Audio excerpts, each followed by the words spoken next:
Inside the Hall of Fame, guys. Booker T along with Brad Gilmore. Very, very, very, very, very special guest inside the hall today. Give it up for my man, Diamond Dallas Page. What's going on, kid?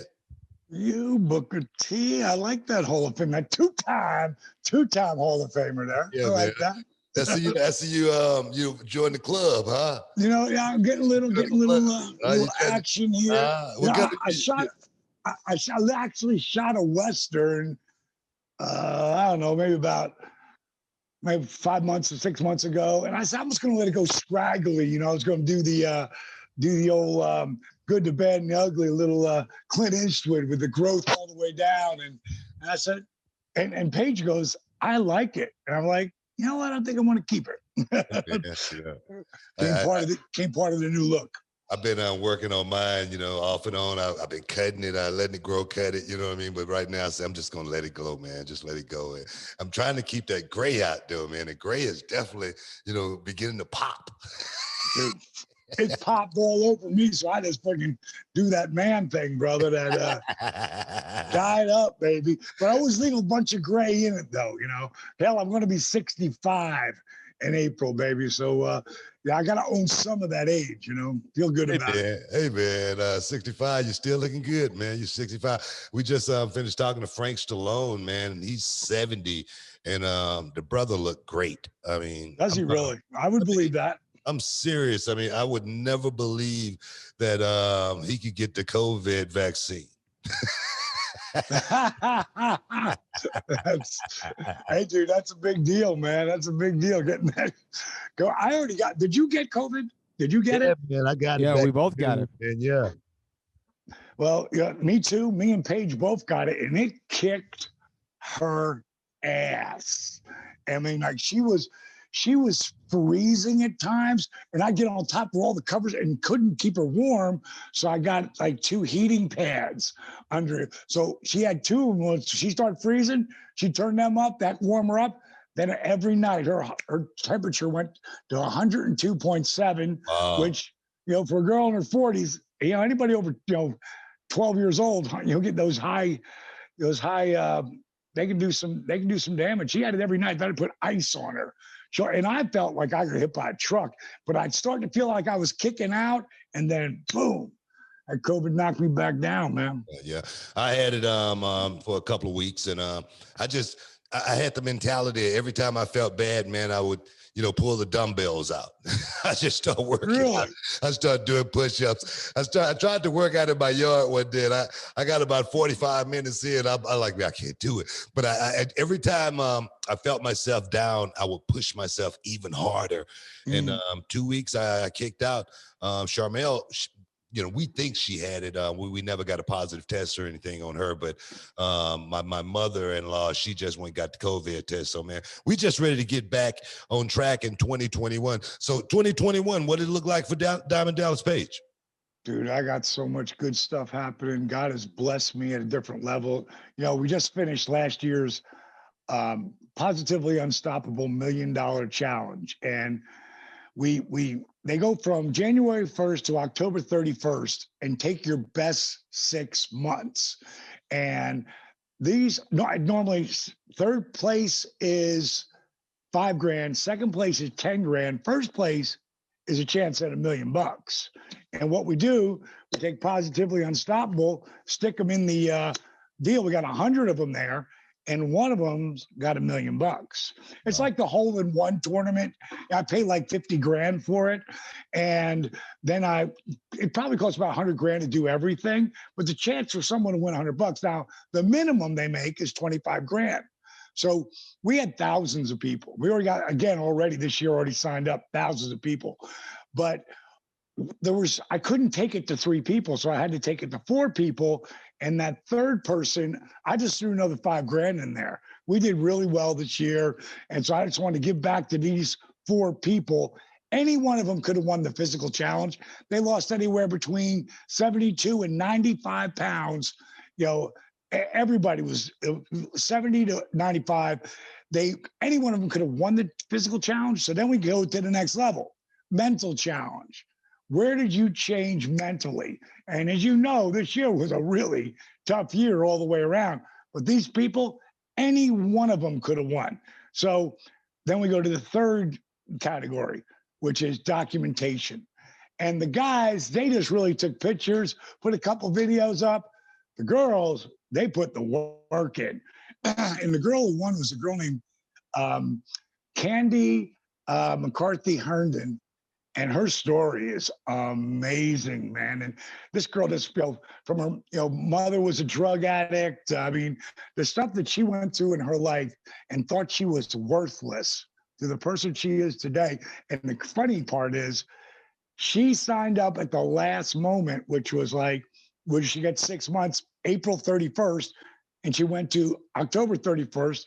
She lost 87 pounds, and she looks amazing. But forget her looks, her mental voice, the story she's telling herself at this point in her life, it's as dramatic as it could possibly be. And we just started that up again. So, we got people signing up. You can go to positivelyunstoppable.com to sign up for that thing. We got the new documentary out. Relentless is up, and it's on Amazon Prime. And the reviews have been great. And it started out, Book, as Steve and I 6 years ago. Steve, you know Steve, my business partner. He said, I think we should take, some of the stories that we have and your journey in this, and we should put together this little doc that we'll do so when people come to the site, they can see what we're all about. And we put Nathan Mowry, who's one of our guys who was working for us. And he's a young kid, had a lot of heart, a lot of work ethic. And he put together this really amazing, we have 22 years of footage, like 17 years of me and Steve, filming each other and going through this journey. And I didn't look at the first two cuts, but Steve sent me the third one. And he said, this is 6 years ago. He says, I need you to look at this doc because I know what we were trying to do here. He goes, but you tell me what you think after you see it. And I watched it. And I was like, wow, this is bigger than just like information, on what we do. It's bigger than that. So we started really going in and finding, all the footage that we had and the stories that we had. It's like if you talk about Steve Jobs, the entire documentary is going to be about Apple and what he did. If you're talking about Diamond Dallas Page, it's going to be wrestling and DDPY. And this picks up where I blow my back out, going into 1999, and then 3 different spine specialists tell me my career's over, to where we are today. And the journey within that has been amazing. And we had it done. And we were ready to go send it out, put it out on Amazon Prime or Netflix or whoever, picked it up. And we were ready in August of 2019. And we were so busy because we were helping AEW doing all their videos and little stories and vignettes. And we were just slammed. And then it got like August, September, October, November. By December, I'm like, guys, we got to get this out. Because we send everything to the lawyer and then they look at it and tell us what we can use and what we can't, right. So we finally sent it all to them. And then Cody asked me if I wanted to wrestle one more time. That's when we saw you doing the Lucha impersonation. Am I correct here or what? I didn't call that spot.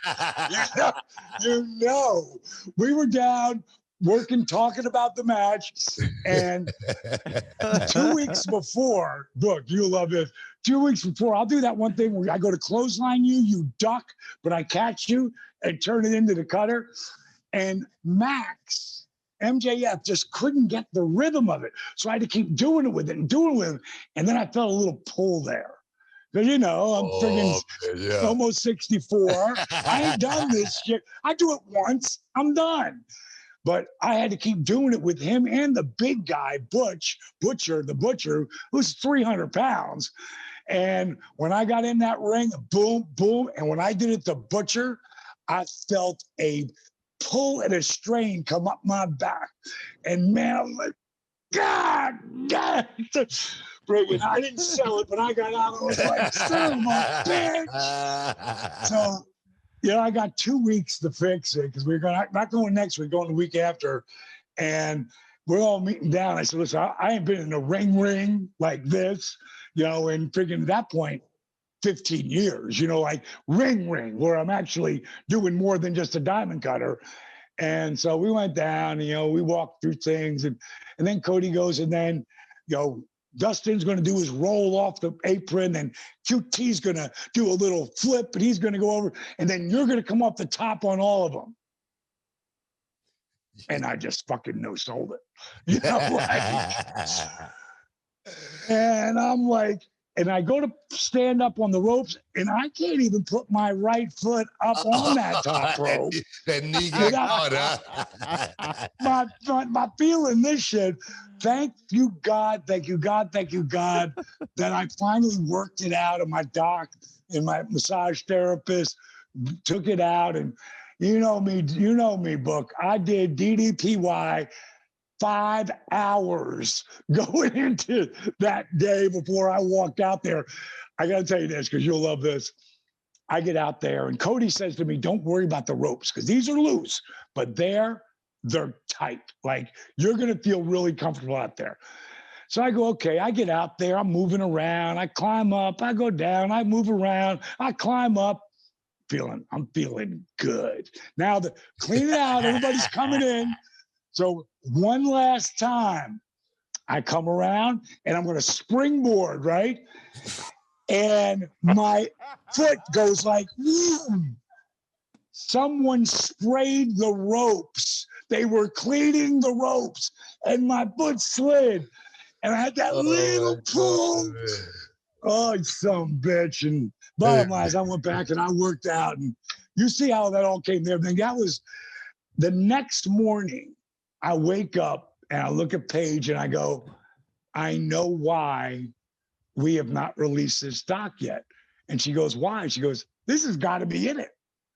Like it goes from me not being able to wrestle anymore, telling my career's over at 42, and I'm back here at almost 64.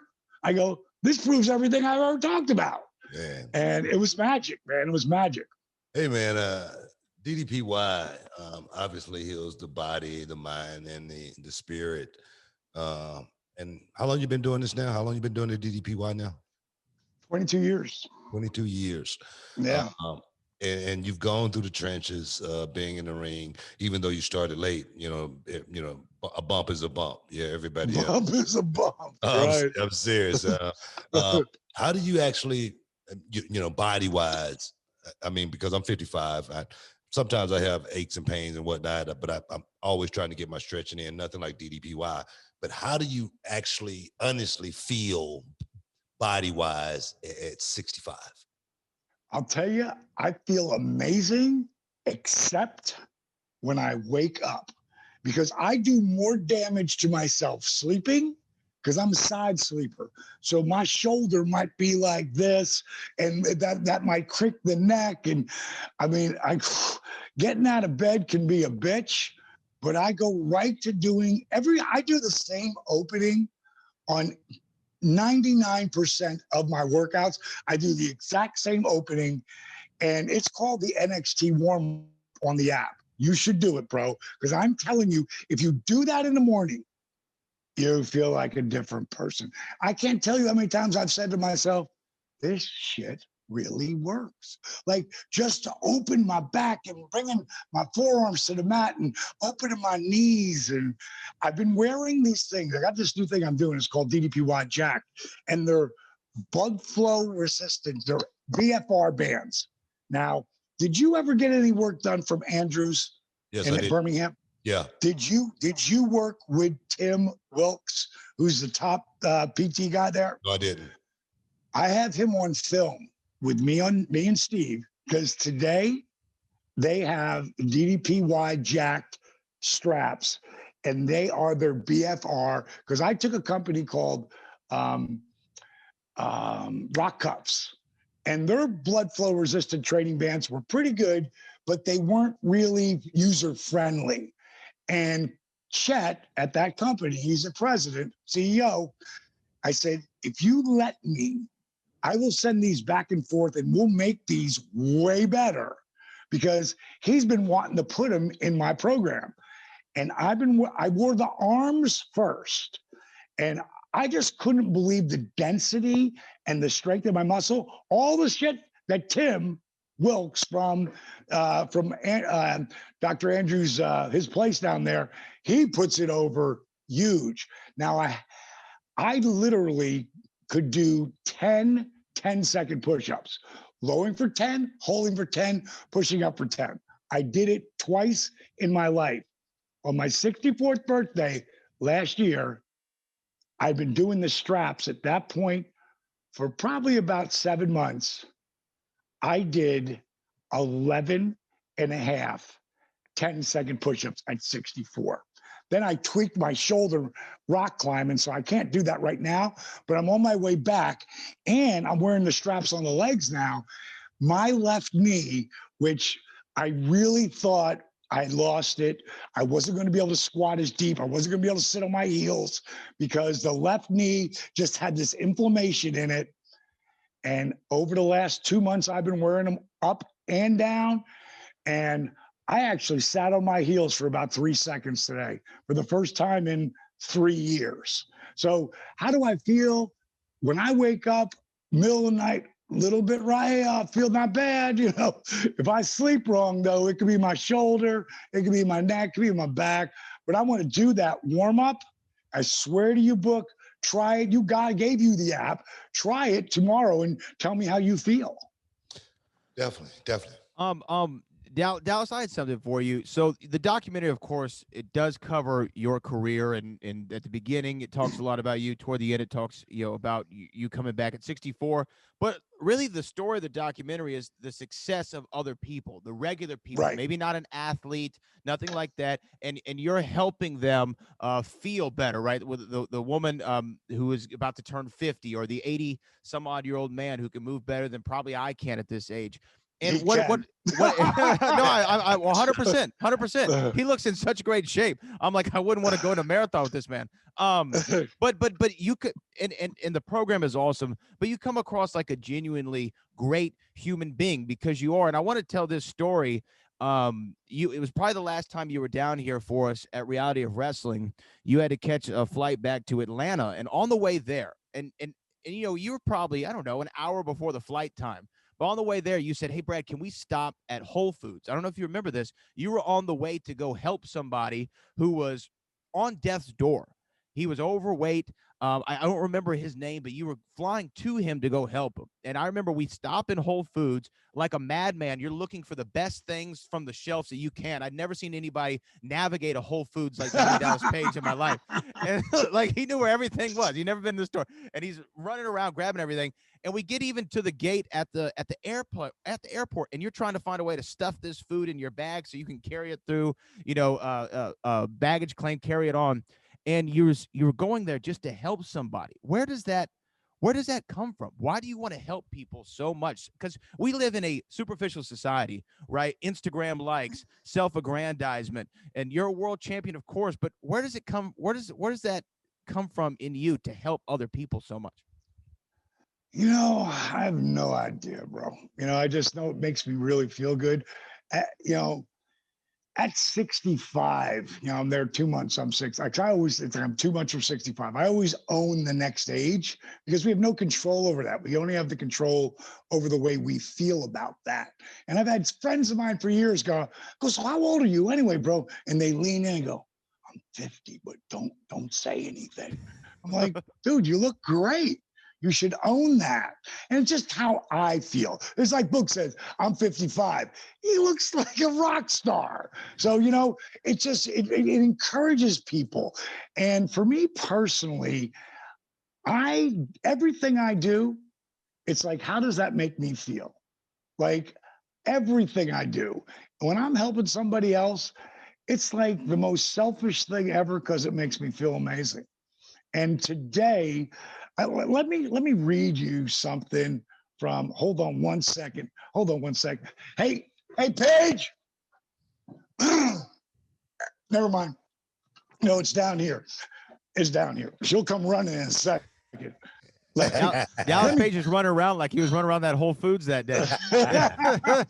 I have to read you this because this is one of the amazing things that happens in my life right now. Of course, this one's not working. This happened to me a couple of months ago.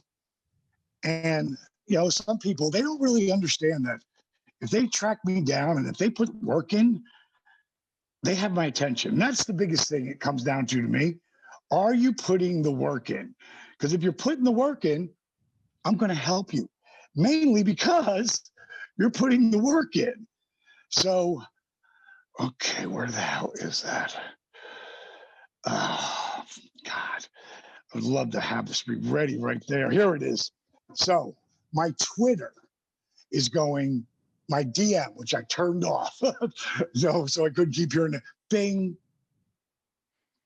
bing, bing. I'm like, who the fuck is freaking sending me one DM tweet after another? I look over and there's so many of them. It looks like this right here, okay?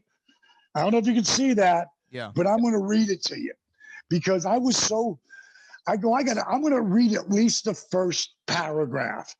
Now, if you get me, well, then I'm going to keep going. So this says, Dear Sir, I don't even know how to address you. Mr. Page, Dallas, DDP.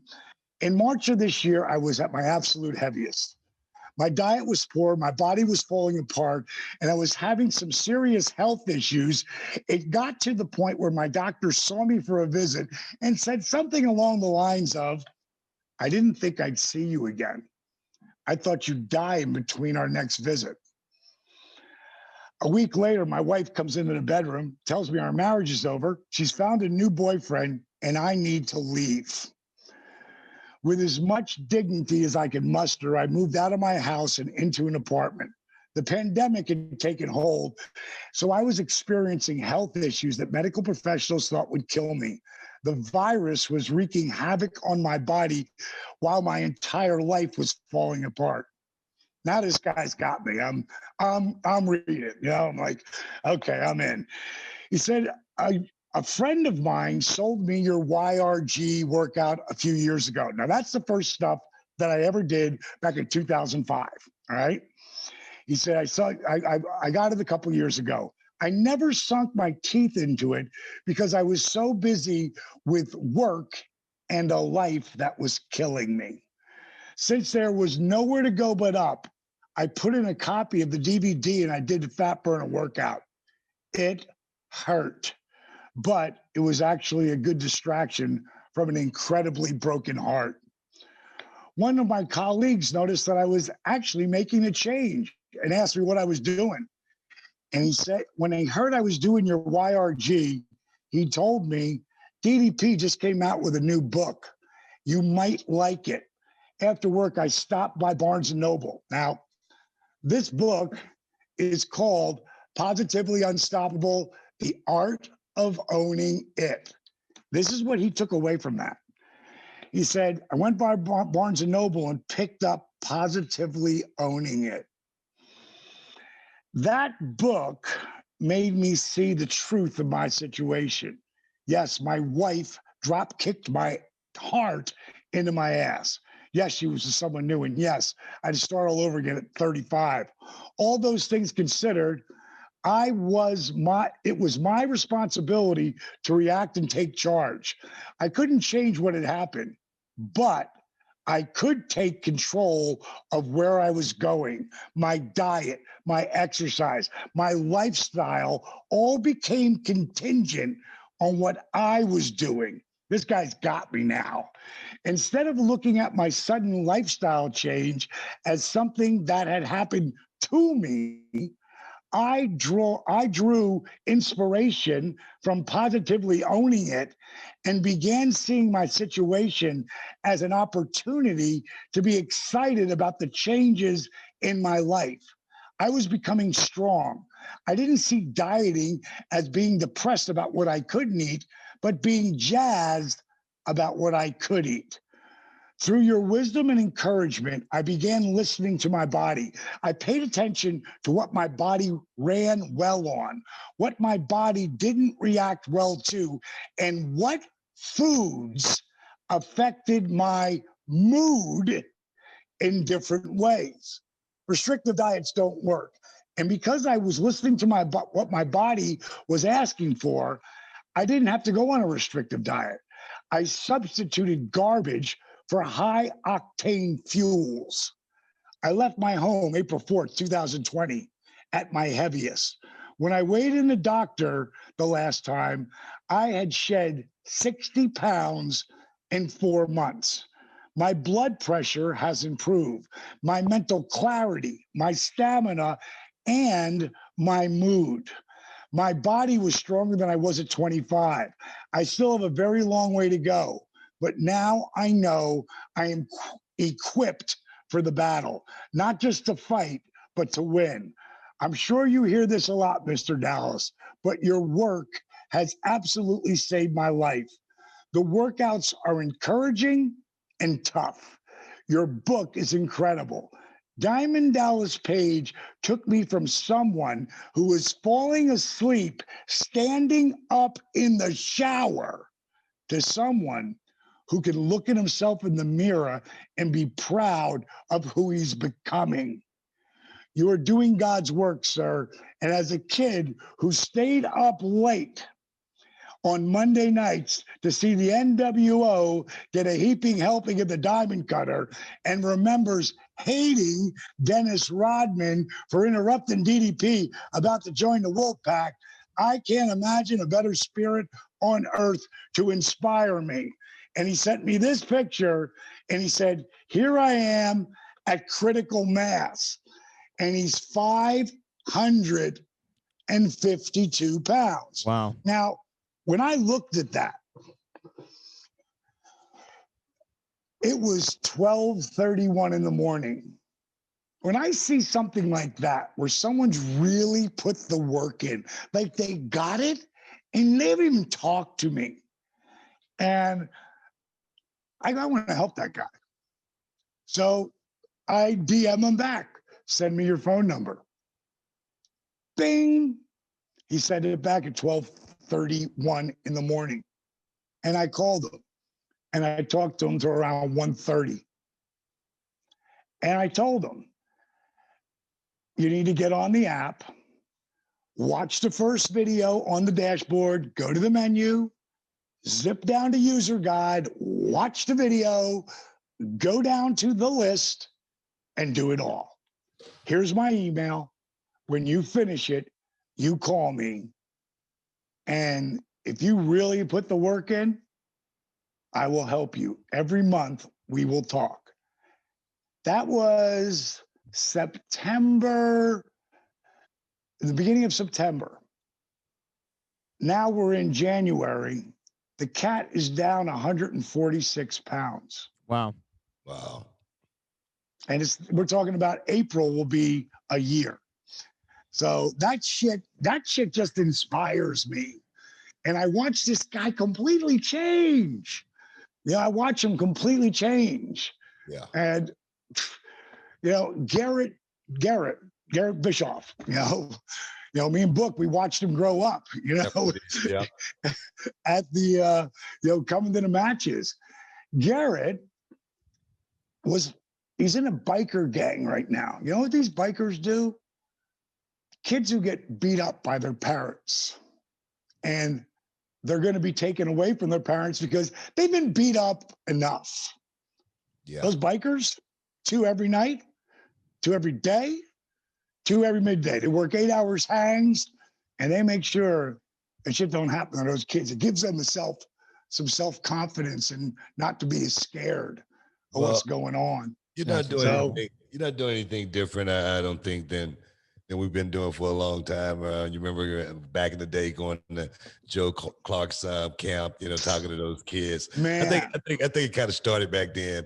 And you and I both, we seem like we're still on a mission. I ask myself, I know Charmel, we ask ourselves all the time. We go, why do we do it? You know what I mean? Why we always? I'm serious. You know why you do it. But we ask ourselves that question all the time. We never get the answer, but we just keep doing the work, but we keep getting the blessings too, man. You've been blessed.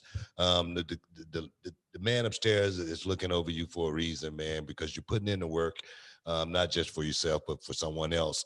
And in the sentiment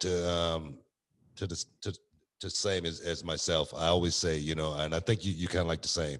I just ask God to give me enough time to finish my work, and say, and we'll meet it. That's a good get. That's a good ask. And we'll meet in the middle. You know what I mean? No, I'm serious. I say just. I know you are. Give me enough time to finish my work, and we'll meet in the middle, and I'll be happy to come across, very very happily. But